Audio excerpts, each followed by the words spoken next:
FBI Director Christopher Wray testified in front of the House Judiciary Committee on Wednesday. The hearing examined the FBI's investigation into the assassination attempt against former President Trump. Now, during his testimony, Director Wray reported information that was not known beforehand.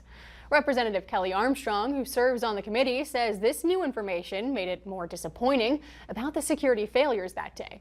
Armstrong says apparently the shooter had climbed onto the roof on a piece of old equipment and a drain pipe. He had searched how far away was Lee Harvey Oswald from John F. Kennedy, which is, I think, a really somber and sober way to look at that. They have access to a laptop that they think he utilized. We didn't know any. I think they're still in the process of getting that information. Armstrong says it's important for members to realize that as the investigation continues, information can change. In other national headlines, we send it over to Alan Miller for more.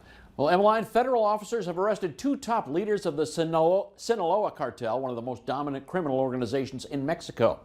They arrested the cartel's leader and his son in El Paso, Texas. The arrest is a major coup for U.S. authorities that may also reshape the Mexican criminal landscape. The cartel leader is one of the most consequential traffickers in Mexico's history and co-founded the Sinaloa cartel with El Chapo, who was extradited to the U.S. in 2017 and is serving a life sentence.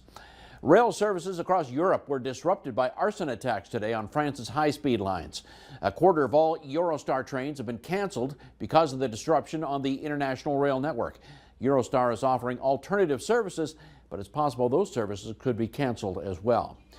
Former President Trump and Israeli Prime Minister Benjamin Netanyahu met today at Mar-a-Lago in Florida. The meeting comes after Netanyahu spoke with President Biden and Vice President Kamala Harris yesterday, which touched on Israel's right to self-defense and concerns about the war and humanitarian crisis in the Gaza Strip.